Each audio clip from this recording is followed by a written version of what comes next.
Est-ce que nous avons la victoire? Amen. Ah, gloire à Dieu. Pourquoi nous avons déjà la victoire? Parce que Jésus sur la croix, il a pris toutes les victoires. Et nous, à nous de marcher dedans et la saisir. Pas la victoire contre un homme, pas la victoire contre quelqu'un. La plus grande des victoires, c'est contre nous-mêmes, afin d'écouter la parole de Dieu et de la mettre en pratique dans nos vies. Amen. Gloire à Dieu. Alors ce matin, sans plus tarder, on va continuer dans notre thématique que nous avons entamée ensemble il y a 15 jours. La semaine dernière, nous étions à Biarritz. Et puis, bien sûr, vous avez les salutations du frère Maurice qui est venu il y a 3 semaines, je crois, du frère, voilà.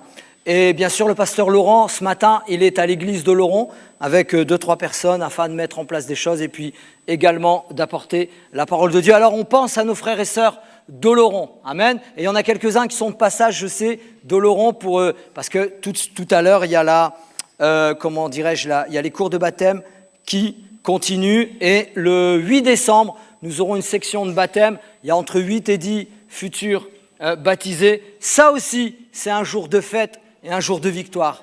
Amen. Gloire à Dieu. Alors c'est vraiment, on peut applaudir le Seigneur. Il change des vies. Alléluia. Dieu transforme des vies. Et si tu te rends compte que tu n'es plus transformé, si tu vois que tu stagnes, c'est que tu as un problème. Parce que la stagnation, sentez une odeur de stagné, vous allez voir. Je ne vais pas recommencer à dire des bêtises. Voilà. Dieu est bon? Amen. Alléluia. Alors, sans plus tarder, on va commencer. On peut lancer le décompte si tu veux, Jonathan. Ouais. Super. Voilà. Alors, pour commencer, pour introduire un petit peu, c'est le Seigneur qui, il y a à peu près 2000 ans, sur la terre, on le sait, pendant 3 ans et demi, il y a eu un ministère public, si je puis dire, et puis, bien sûr, il racontait souvent ce qu'on appelle... Oui, on peut la mettre après, si tu veux, Jonathan, ça, non, on enlève ma tête, là. Après. Merci. Et souvent, il parlait, il défiait un peu... les mouvances de son époque, les tendances de son époque. Quand il disait quelque chose, c'est pour être pertinent, c'est pour bousculer, bousculer les cœurs, mais surtout les consciences. Est-ce que vous croyez que nos consciences ont besoin d'être bousculées? Enfin, moi, je le crois en tout cas. Ma conscience a besoin d'être bousculée afin que j'aille plus loin, que je saisisse véritablement ce que Dieu veut pour moi. Amen. Et Jésus, souvent, il employait également des paraboles et à ce moment-là, il en emploie une certaine pour juste parler de la prière, de la continuité et de la persévérance dans la prière sans jamais se relâcher. Et il va parler d'une toute petite dame qui est veuve en plus. Déjà à l'époque, pardon mesdames, mais les dames n'avaient pas beaucoup d'importance au niveau de la société. Certainement dans un foyer, oui, je l'espère, mais au niveau de la société, malheureusement, c'était comme ça à l'époque, elles n'avaient pas beaucoup d'importance. Et là, Jésus dit, c'était une petite dame et elle était veuve, donc elle n'avait plus de mari. Imaginez, à l'époque, pas de subvention sociale, pas d'aide d'État, rien de tout cela. Son mari, pour elle, c'était tout. Donc là, elle est veuve. Et elle a des enfants et elle ne peut pas, c'était l'époque, trouver de travail. C'était très limité au niveau du travail dans le contexte de l'époque. Bref, il raconte son histoire, mais elle avait un petit souci, elle devait, elle avait des problèmes. À mon avis, des gens lui devaient de l'argent, mais voilà, elle n'avait pas beaucoup de moyens, etc. Bon, donc elle fait ce qu'il faut faire, elle en appelle à un juge. Dans cette ville-là, le juge... Il s'en fichait un peu de tout le monde, il était imbu de sa personne, il faisait comme il voulait, ce qu'il voulait, et surtout il est écrit, Jésus dit, il n'avait pas la crainte de Dieu comme on l'a entendu ce matin, ça lui était égal. Mais cette veuve, donc il a un petit peu mis de côté pendant une certaine période, mais le fait que cette veuve revienne à chaque fois, ce juge dit, à un moment donné, pendant longtemps, il refusa, mais ensuite, il dit en lui-même, « Quoique je ne craigne point Dieu et que je n'ai d'égard pour personne, c'est terrible, hein, néanmoins, parce que cette veuve m'importune, je lui ferai justice. » Et dans d'autres versions, après, on va le lire, mais « Elle me casse la tête. » C'est véritablement ce qu'il s'est dit en lui-même. « Elle me casse. Donc, je lui ferai justice. » Elle est venue, revenue. Et le Seigneur, on peut le mettre le verset, le Seigneur ajouta, entendez ce que dit le juge inique, et Dieu ne fera-t-il pas justice à ses élus qui crient à lui jour et nuit? Tardera-t-il à leur égard? Je vous le dis, il leur fera promptement justice. Mais quand le Fils de l'homme viendra, trouvera-t-il la foi sur la terre? C'est fou que le Seigneur, souvent on prend ce verset-là et on le place dans n'importe quel contexte, à tout va, si je puis dire, mais c'est fou que le Seigneur dise cette phrase-là, ce verset-là, exactement après avoir transmis, stimulé, motivé, communiqué sur la prière. Ça signifie pour moi, si on lit entre les lignes, il y aura des exaucements, il y aura de la bénédiction, il y aura une quantité de choses que nous allons saisir qui vient de Dieu, mais pour cela, il pose la question, mais trouverai-je encore la foi? Seigneur, pardonne-nous, mais aide-nous à encore aller plus loin, aide-nous encore à être en contact avec toi, aide-nous encore à ne pas adorer la bénédiction, mais adorer celui qui donne la bénédiction. Vous êtes d'accord avec moi ce matin? On va parler bien sûr de la prière. Je rappelle, la prière, ce n'est pas que demander, souvenons-nous. La prière, ce n'est pas que ça. Et souvent, nous l'avons limité à véritablement la demande. La prière n'est pas que la demande. La prière est l'adoration, louange, la confession, l'action de grâce, la pétition, c'est-à-dire la demande. Et la pétition, on peut le faire à plusieurs. Mais c'est aussi l'écoute. Prendre le temps d'écouter la voix, car nous connaissons sa voix. S'il est notre berger, les brebis entendent ma voix et ils me connaissent. Amen. Mais tout cela, ça s'apprend. Et nous étions réunis avec les futurs baptisés. Et puis j'ai fait le thème sur la prière et le baptême du Saint-Esprit. Et une des futures baptisées me demande, oui, mais à chaque fois, est-ce qu'il faut faire dans mon temps de prière, adoration, louange, confession, action de grâce, pétition, écoute? En fin de compte, je lui ai répondu, oui et non. Mais si tu t'analyses, si tu prends à cœur le temps de prière, le temps avec Dieu, un temps intime avec Dieu, véritablement sans le savoir, on développe ces points. Sauf le dernier. Mais c'est à apprendre à le faire, davantage, encore plus. Parce que souvent, nous disons, oui, cette parole vient vraiment de Dieu, mais est-ce que vraiment elle vient de Dieu? Il y a une confusion quand on connaît bien la parole, on peut sortir, à tout va. Voilà, c'est une parole de Dieu. Bien sûr qu'elle vient de la parole de Dieu. Mais est-ce qu'à ce moment-là, dans le contexte, ça vient véritablement de Dieu, conduit, inspiré, dirigé par Dieu? Il faut apprendre à écouter Dieu. Vous êtes d'accord avec moi? Donc prenons le temps à écouter Dieu. Sans la prière, mes frères et sœurs, pardonnez-moi de vous dire cela, c'est une répétition, mais c'est pour mon introduction, c'est hyper important. Sans la prière, nous serions sans souffle spirituel, nous serions secs comme une terre aride, démunis de force et même peut-être amers, parce que la vie, elle fait que la vie c'est la vie. Il y a toutes sortes d'affaires qui nous arrivent dans la vie, mais grâce à la prière, à ma communion avec Dieu, ma relation avec Dieu, toute amertume chasse et s'en va. Amen. La prière est l'effusion du cœur devant notre Dieu qui est notre Créateur. Alléluia. Souriez, on dirait que vous faites la tête ce matin. Qui a été baptisé dans le jus de citron ici? Personne. Alors faites pas la tête, mes frères et sœurs. On a la victoire, alléluia, la victoire, alléluia, la victoire, alléluia. Mais il faut prier davantage. Ça veut dire que je dois être intentionnel. Je dois aller à la prière. Beaucoup font croire qu'ils prient, mais seule une personne est capable de nous dire si nous prions véritablement. Ça doit être qu'une seule personne. C'est notre Seigneur et Roi, tout simplement. Vous savez, il y a la prière publique et il y a la prière intime, la plus puissante, mes frères et sœurs. À mon sens, mais je ne suis pas beaucoup intelligent, donc prenez pas, voilà. Mais à mon sens, c'est la prière intime. Ce n'est pas la prière publique. La prière publique, on peut tous en avoir une. D'ailleurs, Jésus dénonce les religieux qui avaient une grande prière publique. Makashwalou, ça ne veut rien dire du tout. Mais bon, Dieu est bon. Comment faut-il prier? Paul nous a dit par Éphésiens, faites en tout temps, par l'Esprit, toutes sortes de prières et de supplications, veillez à cela, mais je dirais veillons à cela. En fait, veillons à cela, c'est sans nous endormir, on l'a vu la dernière fois, avec une entière persévérance et prier pour tous les saints. Amen. Alors maintenant, on peut mettre l'affiche si tu veux bien, Jonathan. La prière efficace, on a vu la dernière fois son importance. Donc on va faire tout au long de l'année, ponctuellement, on va développer, partager, parce que nous croyons véritablement que si nous n'avons pas de vie de prière, nous allons nous éteindre spirituellement. Que ce soit individuellement, que ce soit au niveau de nos foyers, de nos familles, ou que ce soit en tant que groupe de maison, en tant que secteur de l'église, mais également en tant qu'église locale. Est-ce que vous croyez cela, mes frères et sœurs? Donc nous devons revenir à la prière, retourner à la prière, nous bouger dans la prière, être motivés par la prière, stimulés par la prière, revenir à la prière, retourner à la prière, avoir envie de la prière. Seigneur, donne-nous le courage d'aller prier, donne-nous l'envie. Je continuerai jusqu'à midi s'il faut, jusqu'à temps que nous soyons convaincus que véritablement, vous et moi, nous devons avoir une vraie vie de prière, pas de semblant. C'est fini le semblant.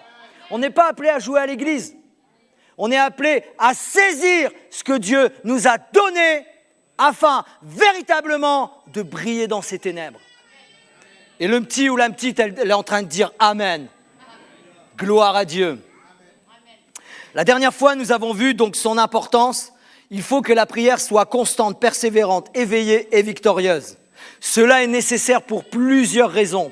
Et le premier point, nous l'avons vu la dernière fois, avant tout parce que le diable existe. On l'a développé, on l'a vu ensemble.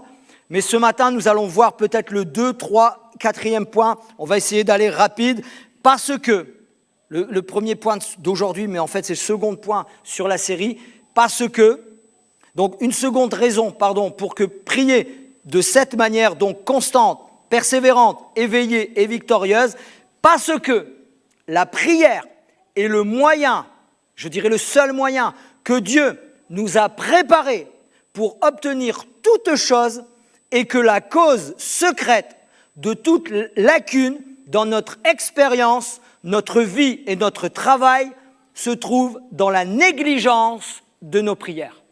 Vous voulez du résultat ?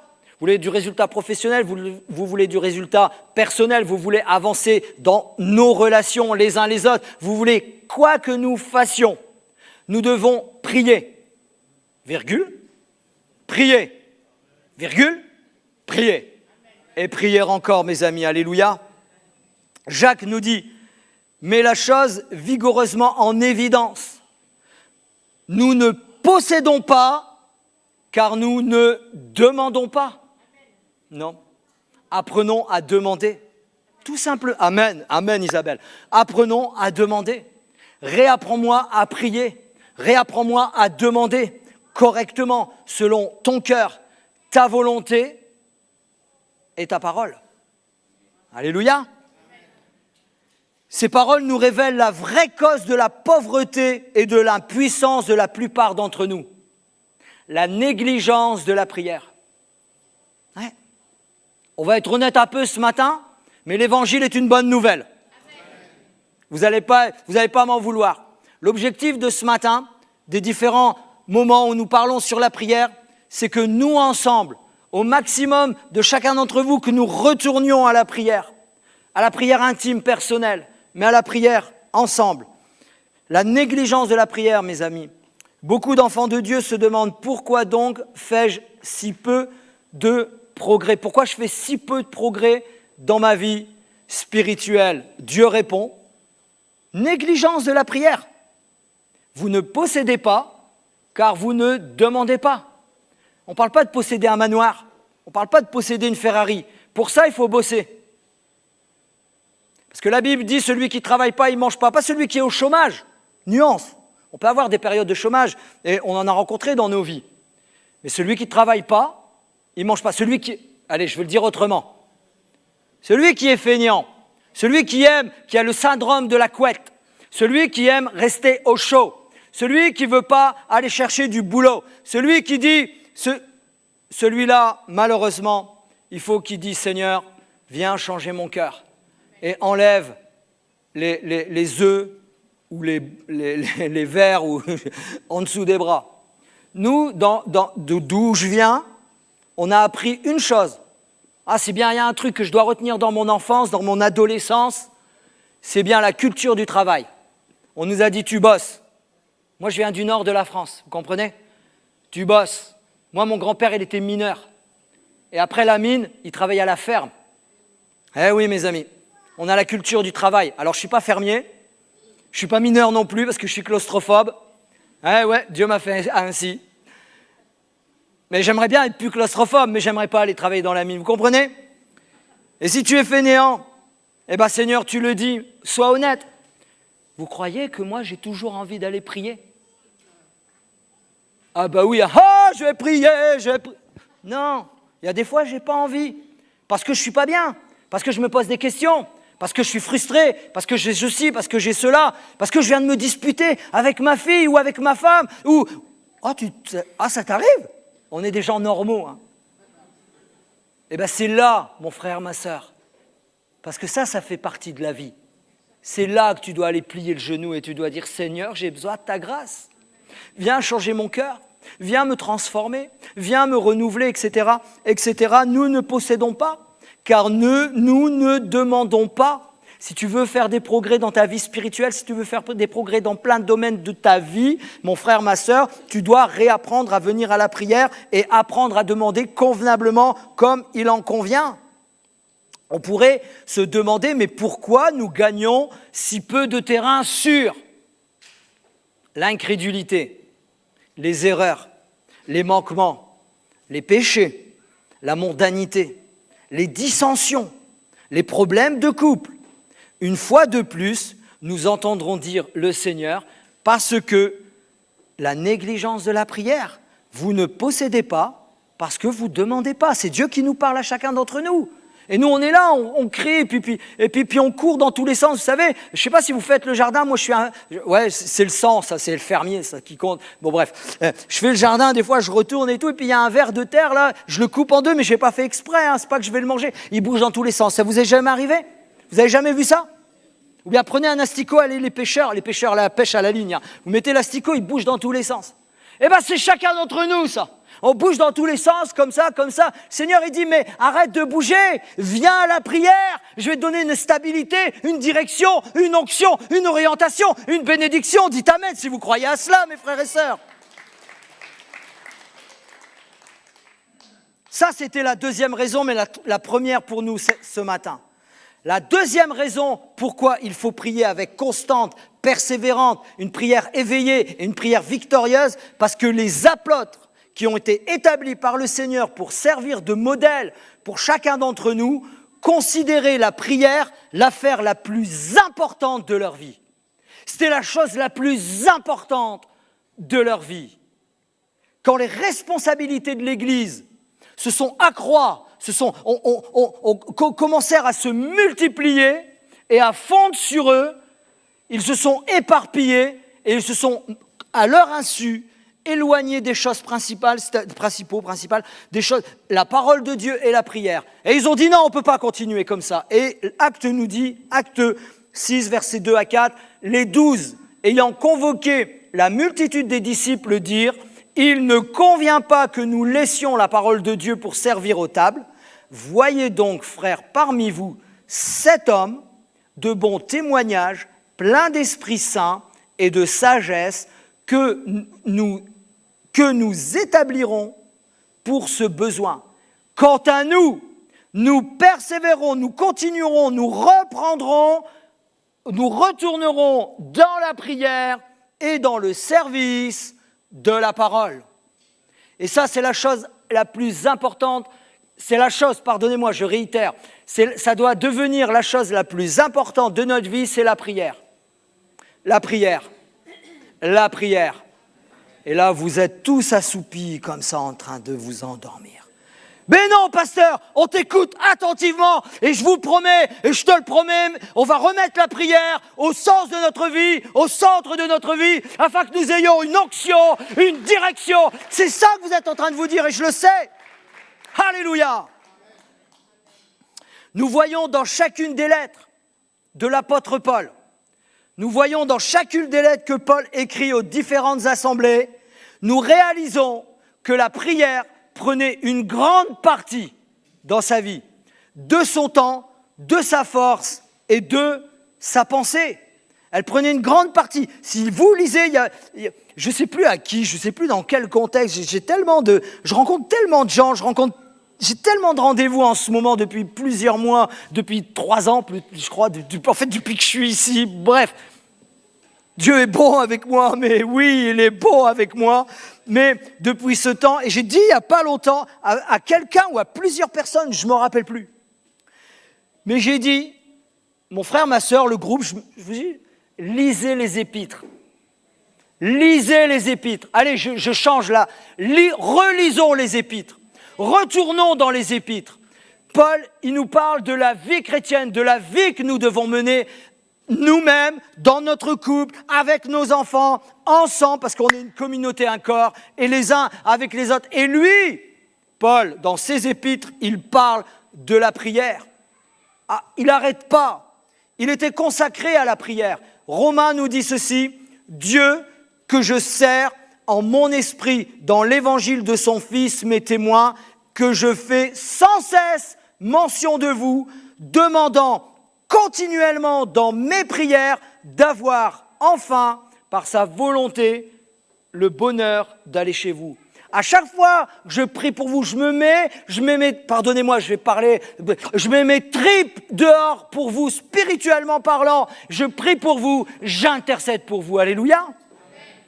Éphésiens, il parle à Éphèse, mais il faut savoir que l'épître d'Éphèse a été envoyée à Éphèse. Waouh, quelle révélation, c'est extraordinaire, hein. Mais pas que, l'épître d'Éphèse en particulier a été également envoyée dans différentes églises. Et elle nous dit ceci, elle nous vient jusqu'à nous aujourd'hui. C'est pourquoi, moi aussi, ayant entendu parler de votre foi au Seigneur Jésus et de votre charité, de votre amour pour tous les saints, je ne cesse de rendre grâce pour vous, faisant mention de vous dans mes prières. Amen. La bonne nouvelle, c'est que j'ai dit que Paul priait pour toutes les églises à qui il envoyait des épîtres. Mais aujourd'hui, en 2024, nous avons mieux que Paul. Nous avons le roi des rois qui est auprès du Père et qui prie et qui intercède pour nous. Alléluia.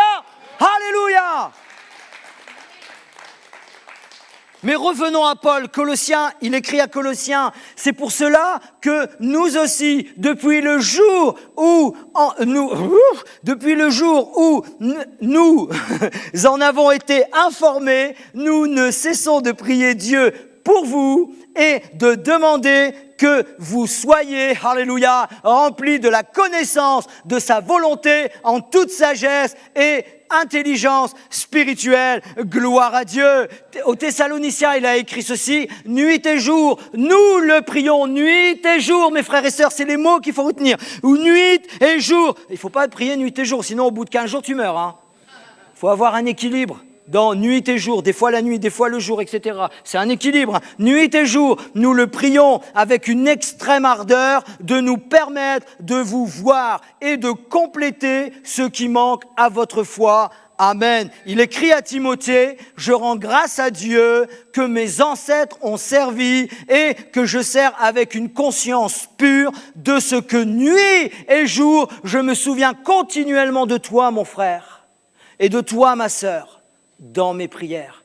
C'est ce que Paul dit à Timothée et c'est ce que nous devrions dire les uns aux autres. Je me souviens de toi, mon frère, ma sœur, dans mes prières. La prière, la prière, la prière. Amen.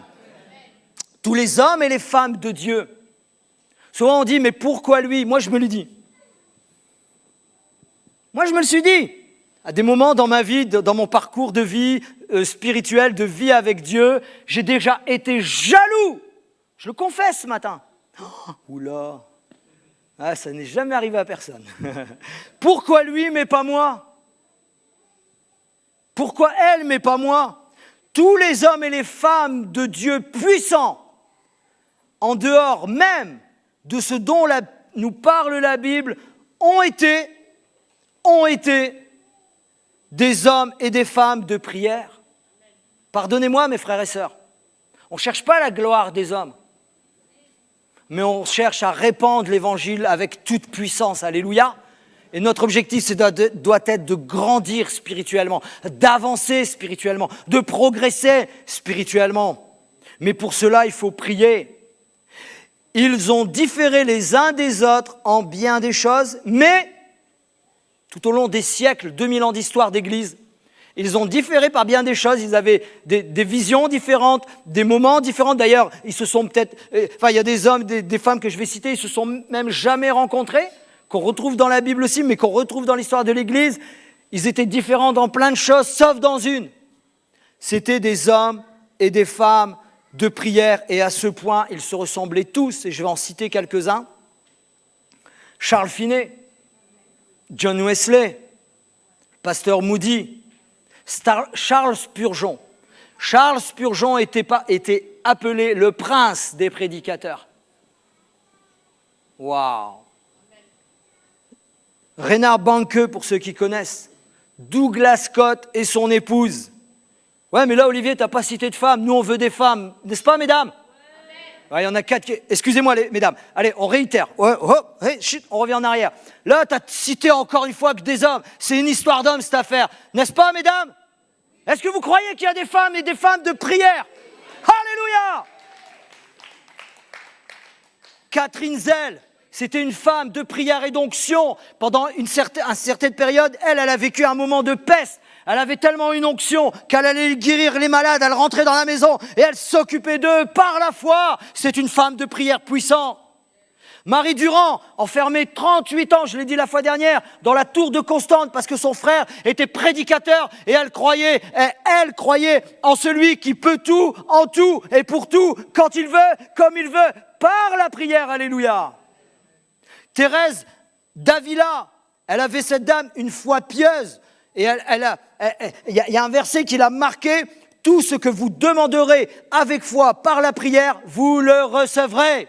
Elle a saisi cette parole et ça a été la direction de sa vie. Tout ce que vous demanderez avec foi par la prière, vous le recevrez. Amen, amen et amen. Il est dit d'elle que Thérèse d'Avila était une femme de piété. Elle a découvert à travers sa vie de prière l'immensité du Dieu qui aimait sa foi. L'immensité du Dieu qui aime ta foi, ma sœur. Qui aime ta foi, mon frère. L'immensité de ce Dieu qui aime notre foi, les amis. Je l'ai dit une fois. Je vais parler de foi dans la ville de foi. Non, c'est une boutade. Je l'ai dit il n'y a pas très longtemps.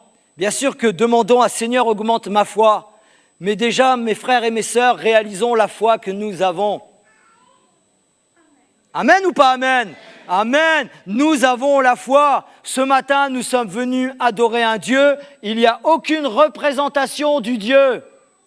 C'est par la foi que nous faisons cela. L'homme a besoin d'avoir une représentation. Je veux adorer, je veux... Et vous savez, je dis ce que je pense ou je ne le dis pas? Vous savez, adorer la croix, c'est limite, hein? C'est une croix, hein? Moi, si je suis dans la galère qu'il n'y a pas de feu, moi, je la coupe et je la brûle. Hein. C'est un bout de bois. Hein. C'est le sens de la croix qui fait toute la différence. Ce n'est pas une croix en bois, ou sinon c'est de l'idolâtrie. Alors, je ne dis pas que je vais l'enlever, hein, je vous rassure. Mais pardonnez-moi, ça reste un bout de bois. C'est l'erreur qui ont fait les traditionnels pendant des siècles et des siècles. Ils ont vendu la vraie croix de Jésus. Elle a fait le tour du monde, elle a été vendue 50 000 fois, la lance, les trucs, les machins, mais c'est pas à ça qu'on s'attache. C'est parce que Christ est ressuscité, je presse Christ crucifié, mais Christ ressuscité, il est à la droite du Père et il intercède pour chacun d'entre nous. Et c'est à lui qu'on veut croire, et c'est en lui que nous mettons notre confiance et notre foi. Alléluia! En lui, rien qu'en lui, tout en lui et pour lui, gloire à Dieu. Alléluia, moi j'aime ce amen. Alléluia. Le dernier point pour ce matin, le dernier point. Le premier point, c'était quoi? Enfin, le premier point, c'était parce que le diable existe. Vous êtes d'accord avec moi? Le deuxième point, c'était tout simplement parce que les apôtres ont considéré la prière la chose la plus importante. Le deuxième point, bon, je les ai mélangés. Parce que Dieu a donné le seul moyen pour obtenir et avoir une relation avec lui. Mais le quatrième point est très important, c'est pas exhaustif, mais c'est le quatrième point, parce que tout simplement, nous devons avoir une prière constante, persévérante, éveillée, victorieuse, parce que c'est la prière la prière a occupé une place de tout premier plan et joué un rôle capital dans la vie de Jésus-Christ et dans son ministère terrestre. Il faisait que prier. Moi, ça me bouleverse, ça m'interpelle. Marc 1, 35, on connaît tous, vers le matin, pendant qu'il faisait encore très sombre, il se leva. Mes frères et sœurs, pour aller à la prière, il y a une démarche à faire. Nous devons nous bouger. Nous devons sortir de la couette. Il fait chaud, c'est l'hiver. Il y a gelé il y a 2 jours. Non, pas ici. Moi, j'ai été, à mon avis, ils m'ont ramené dans le nord. Non, j'étais bien à Monin. Pas vous, il n'y a pas gelé. Moi, j'ai ouvert, c'est hier matin. Je confirme avec ma chérie parce que, pourtant, je me suis levé. J'ai dit, oh, il fait froid, on va se remettre au chaud, là. Mais souvent, on a ça, les amis. On se met des objectifs, voilà, je vais aller à la prière et tout, et puis le réveil, le petit téléphone, le truc, le machin, il vibre à 5 heures. Non, c'est trop tôt, je vais dormir, s'il te plaît. Et pourtant, lui, Jésus, se leva et sortit pour aller prier dans un lieu désert où il pria. Amen. Et pourtant, on pourrait dire, ouais, mais il y a un week-end. Non. Et pourtant, la veille, il y a une journée compliquée, difficile, épuisante. Il y avait peut-être même physiquement plus d'énergie. Mais ce n'est pas cela qui va nous faire avancer. Ce n'est pas cela qui va nous faire progresser.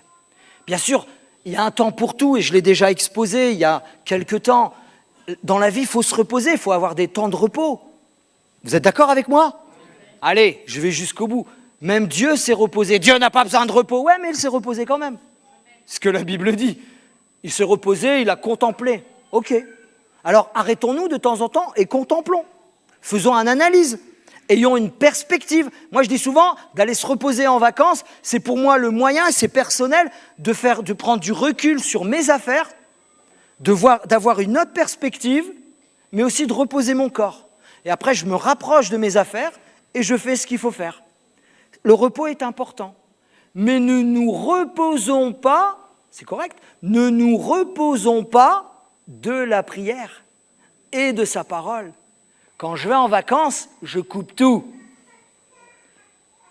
Je coupe tout. Il n'y a pas de téléphone, il n'y a pas de connexion, il n'y a pas d'internet, rien de tout ça.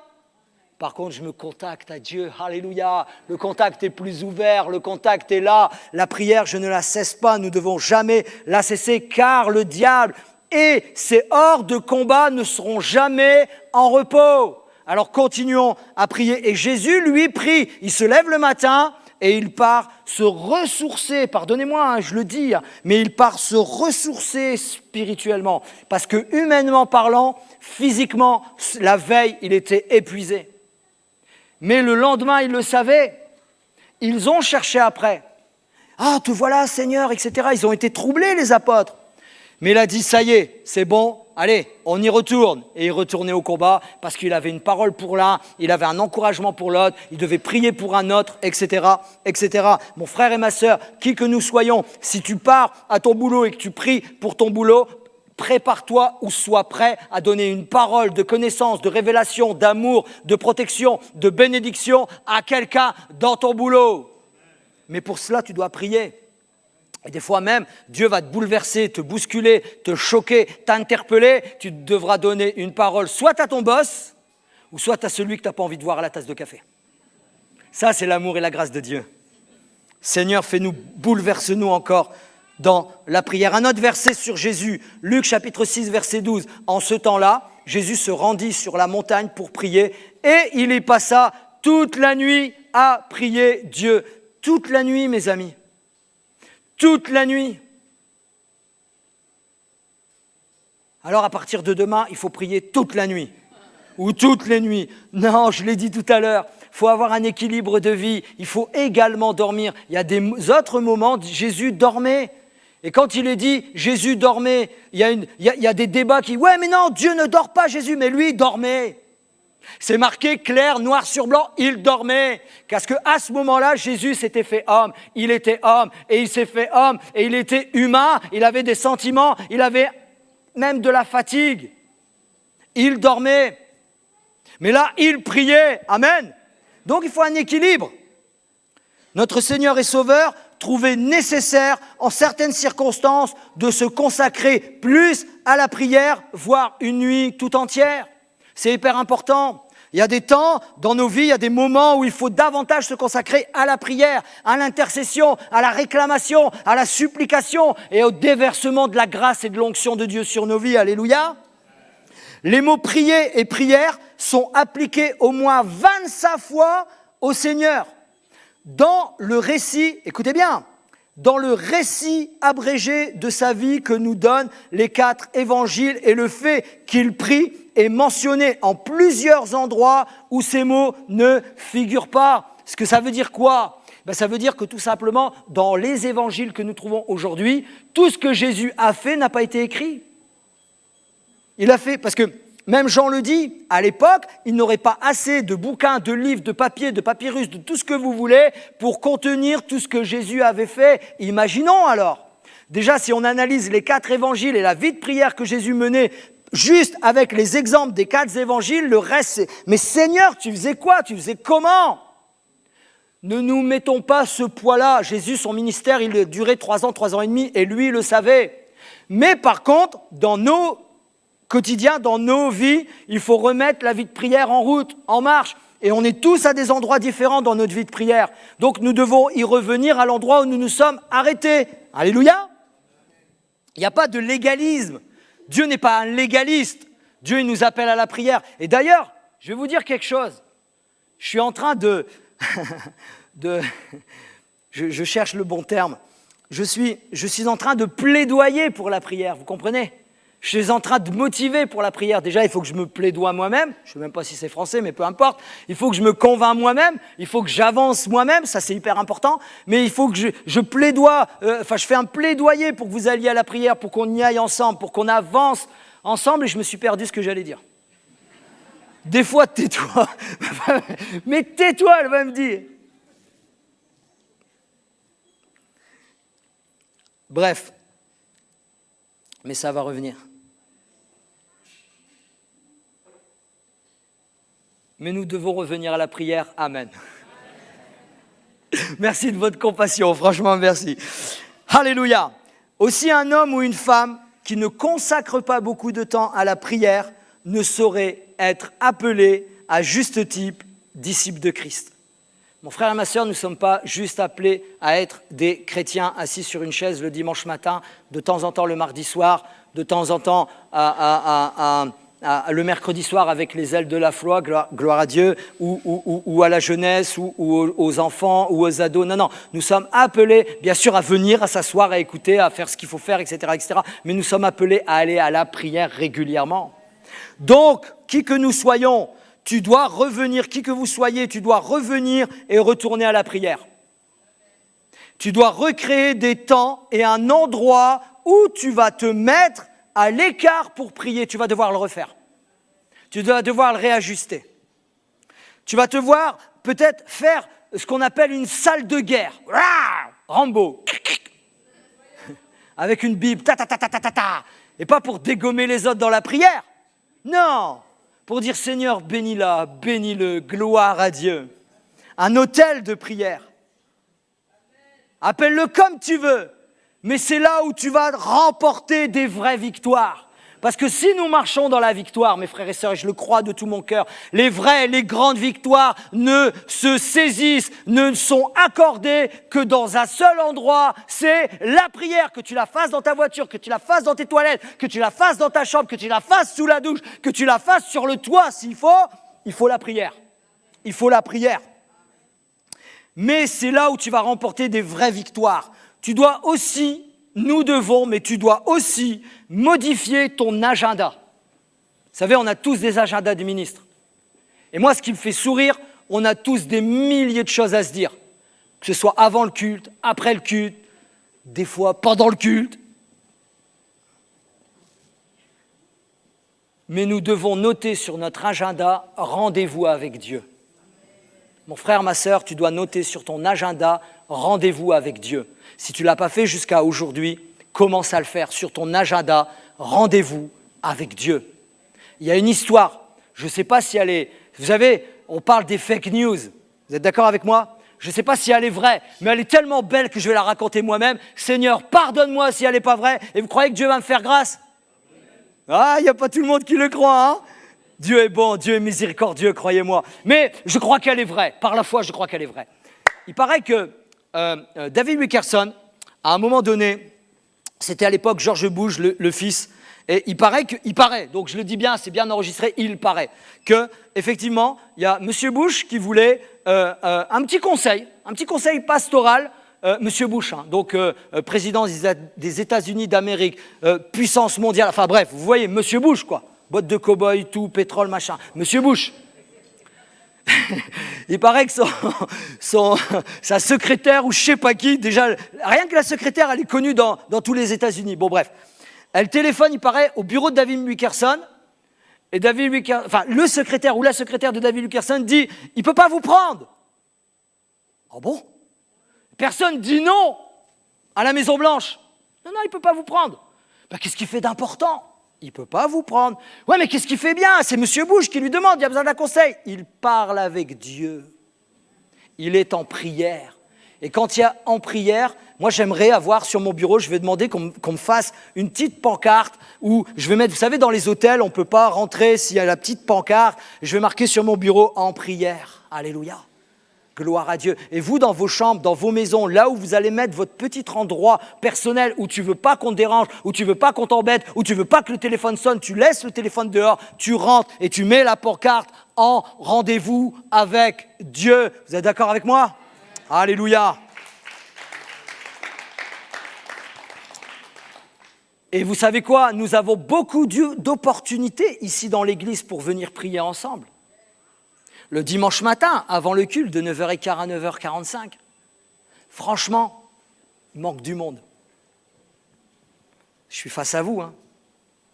Mais mes frères et mes sœurs, moi, je vous encourage, je vous motive. Venez une fois par mois, venir 5, 10 minutes, 15 minutes, 20 minutes, intercéder. Merci pour tous ceux qui sont fidèles. Semaine après semaine, une fois par mois, une fois tous les 15 jours et autres. Je prends le temps où je viens et je prends le temps dans la prière. Quand j'étais chrétien, je le suis toujours. D'abord, avant le ministère, avant tout ça, c'est je suis enfant de Dieu avant. Amen. Nous sommes tous et toutes enfants de Dieu. Mais vous savez, quand on n'a pas de service, quand on n'a pas de fonction, quand on est... j'étais là, il y avait l'appel de Dieu qui brûlait dans mon cœur. Et Seigneur, je veux te servir. Je fais n'importe quoi, je veux te servir, etc. Qu'est-ce que j'ai trouvé? J'ai dit, Seigneur, maintenant, moi, ce que je vais faire, et c'était entre moi et Dieu, je peux vous le raconter parce que ça fait bien longtemps, c'était entre moi et Dieu. Seigneur, je vais aller avant, il va y avoir, et moi, je vais me mettre dans un coin, et je vais aller prier, et je veux te dire juste, Seigneur, tu vas me donner une parole qui vient de toi, et je passais mon temps dans la prière. Je vous raconte, hein, maintenant, je dois passer encore normalement plus de temps dans la prière parce qu'il y a plus de fonctions. Alors, vu que j'ai plus de fonctions, maintenant, je dois venir de plus en plus tôt. De plus en plus tôt pour être là, pour dire Seigneur, moi je vais être connecté à toi. Mes frères et mes sœurs, pourquoi je vous raconte ça? Parce que la prière doit vous stimuler, la prière ça doit être une motivation, la prière ça doit être une dynamique de votre vie, alléluia. Le mardi soir où nous nous concentrons, nous nous accentuons de plus en plus à l'intercession et à la prière.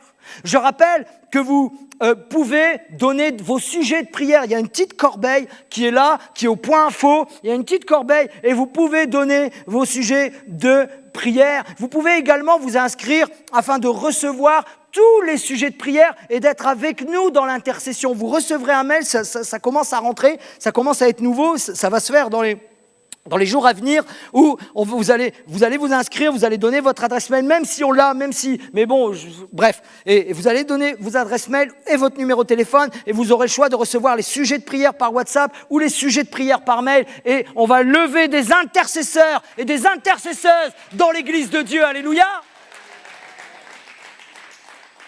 Et vendredi, et une fois par mois, et un vendredi par mois plutôt, parce que des fois la date elle change pour diverses raisons. Et un vendredi par mois, il y a la chambre haute. La chambre haute, elle n'est pas juste faite pour dire je vais aller à la chambre haute et alléluia. Non, elle est faite où je vais adorer Dieu, je vais communiquer avec Dieu, je vais rentrer dans l'adoration et dans la louange et je vais être avec mes frères et sœurs, avec l'église de Dieu, avec le corps de Christ afin de prier et d'intercéder. Alléluia. Mes frères et mes sœurs, nous devons recevoir une prière enfantine, toute simple. Rapidement, une histoire. Il y a une maman qu'un jour, elle rentre chez elle, elle avait fait des examens médicaux, etc. Et sa petite fille de 5-8 ans, entre 5 et 8 ans, lui dit « Maman, c'est bon, t'es guérie ?» Et la maman, elle dit « à moitié ». Et la petite fille, le soir, elle dit « Seigneur, merci parce que maman a été à moitié guérie. Maintenant, Seigneur, je vais prier pour la moitié qui reste à guérir. Alléluia. » Gloire à Dieu. C'est comme ça que nous devons prier, mes frères et mes sœurs. Une dernière petite histoire avant de passer la vidéo. Moi, il y a des histoires qui me font rire. J'espère qu'elle va vous faire sourire. Peut-être nos frères et nos sœurs du continent africain vont plus la sensibiliser. Dans une station missionnaire de l'Afrique, une hutte avait été construite.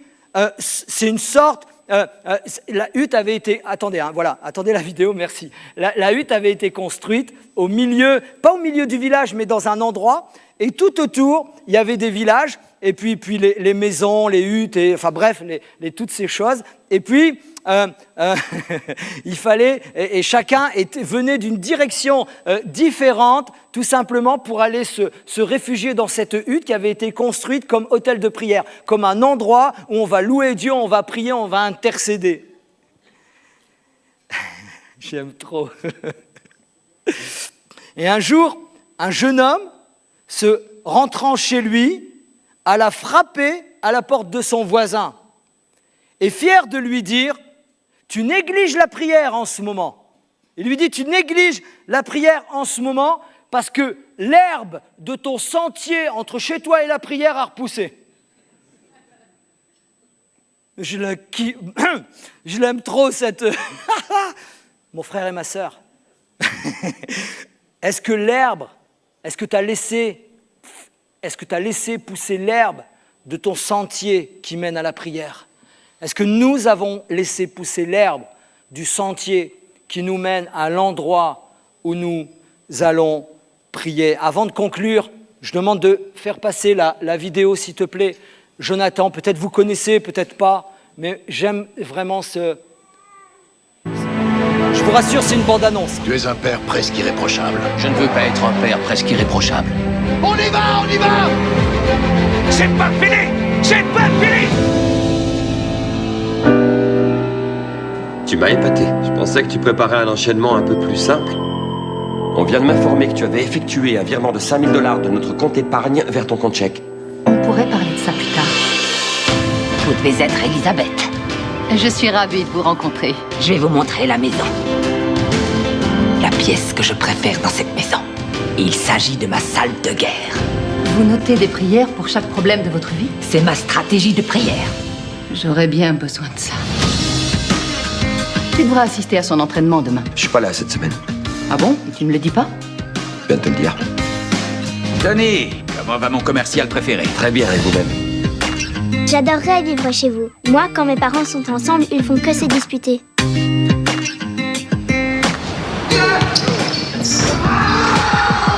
Ce soir, je sais pas ce qui t'a pris. Il fallait se battre pour pouvoir toucher la balle. Ouais, j'avais besoin de décompresser. À part se disputer, on ne sait pas faire grand-chose. Je crois pas que t'aurais envie de vivre une 3e guerre mondiale chez toi. Non, non, pas du tout. Vous vous disputez souvent. Très bien. Mais est-ce que vous savez vraiment vous battre?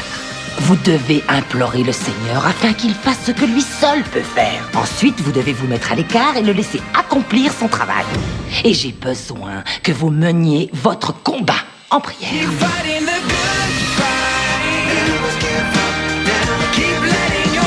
La prière est une arme puissante. C'est la première fois que quelqu'un agit de la sorte. Il est temps de retrousser vos manches, de vous battre pour votre couple. Il nous faut une armée de croyants, Seigneur. Appelle-nous à livrer bataille. Accrois leur nombre, Seigneur. Accrois leur nombre.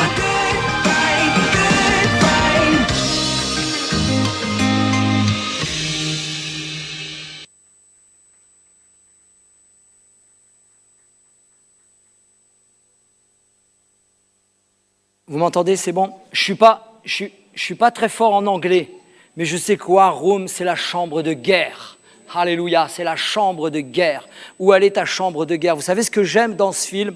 je ne sais pas si vous vous êtes rendu compte, mais quand le grand baraquet, il rentre dans son travail, le mec, son patron lui dit, voici mon commercial préféré, le meilleur de mes commerciaux. Eux, dans leur vie, tout va bien. Si vous avez vu, il y a une très grande maison. Le gars, il y a une très grande voiture. Je me mets dedans, je vis ma vie. Je peux faire un camping dans sa voiture. Et je peux vivre le reste de mes jours. Il y a une grande voiture, il y a une grande maison, il y a une femme magnifique, il y a une petite fille extraordinaire. C'est le sport, c'est la vie, c'est les petites choses à droite, à gauche, mais rien ne va plus dans le couple. Rien ne va plus dans le couple, rien ne va plus dans leur vie. Et une petite mamie, où elle lui montre sa chambre, où elle lui montre sa war room, elle lui dit, voilà, c'est grâce à ça, et j'aime cette petite mamie avec ses petites étiquettes. Et Seigneur, qu'il y ait une multiplication, alléluia, et qu'il se convertisse, et qu'il se tourne vers toi, gloire à Dieu.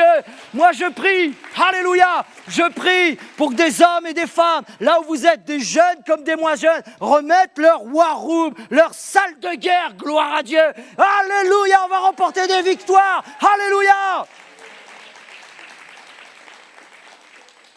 Ne devenez pas, c'est Paul qui le dit, mais j'appuie ces mots et je me les donne à moi-même.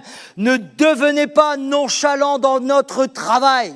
Faites-le avec énergie et zèle. Ne laissez jamais votre ardeur se refroidir. Maintenez vive et claire la flamme que l'Esprit a allumée en nous. Servez le Seigneur, que votre joie découle et votre espérance. Si l'affliction survient, portez avec patience les fardeaux qui vous ont imposez. Exercez-vous à maintenir votre esprit dans une attitude de prière constante. Priez avec régularité et persévérance. Amen, amen, amen. Je vous invite à vous lever, mes frères et sœurs.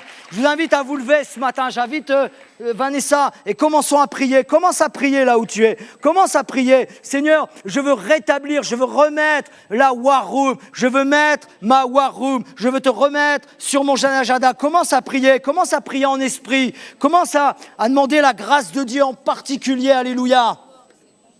Commencez à prier dans les quatre coins de l'église. On va prendre quelques minutes. On va prendre quelques minutes, mes amis. Le plus important, c'est que tu repars motivé. Le plus important, c'est que tu repars stimulé. Le plus important, c'est que tu repars encouragé. Le plus important, c'est que tu... Merci. Le plus important, c'est que nous repartions avec des véritables engagements, des véritables positions, une véritable position dans la foi. Seigneur, je veux revenir dans la prière. Seigneur, je veux revenir dans l'intercession. Seigneur, pardonne-moi parce que j'ai négligé la prière ces dernières semaines, ces derniers mois, ces dernières années peut-être. La prière ne signifie rien pour toi, mon ami. Ne signifie rien pour toi. Mais ce matin, que la prière revienne véritablement au sens de tes priorités, au sens de ta vie, que la prière véritablement résonne dans ton cœur, revienne à la place la plus importante, à la place la plus importante. Continue à prier, continue à prier.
Alléluia.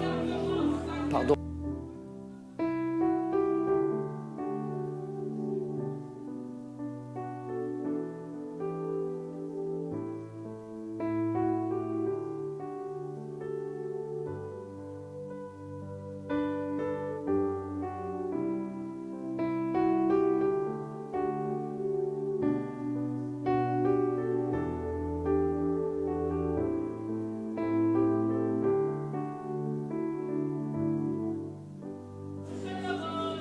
Alléluia.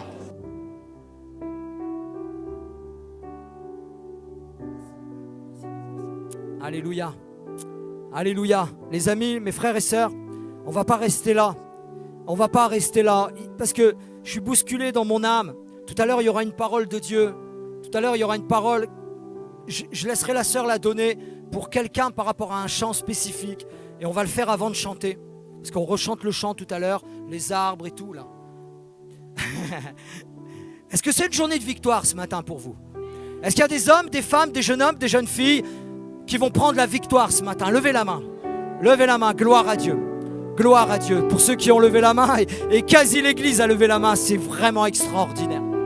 Vous savez, vous pouvez baisser la main. Continuons à prier. Vous savez que la Bible nous dit que Jésus s'est levé. Même Jésus, il a fait une démarche. Vous êtes d'accord avec moi? Jésus s'est levé. Seigneur, moi ça me parle. Moi, il faut que je me lève. Il faut que nous nous levions. Il faut que nous revenions. Peut-être à un niveau de prière là. Eh bien, fais qu'il soit là. Et si tu l'as là, fais qu'il soit là, etc., etc. Mes frères et mes sœurs, nous sommes appelés à avancer. Vous êtes d'accord avec moi? Peuple de Dieu. Je me souviens de notre frère qui disait « Bonjour, peuple de Dieu, peuple de Dieu ». Nous devons avancer. Nous devons progresser. Nous devons, qui que nous soyons, aller plus loin. Ce matin, on va prier les uns pour les autres. Ce matin, je vous invite à ceux qui le désirent, ceux qui le veulent, prier, se lever et avancer. Il n'y a rien de plus spirituel ici, mais c'est comme une démarche où je viens, Seigneur, et je viens m'abandonner entre tes mains. Approche si tu veux prier avec nous. Approche si tu veux prier avec nous. Viens prier avec nous. Viens, mon frère.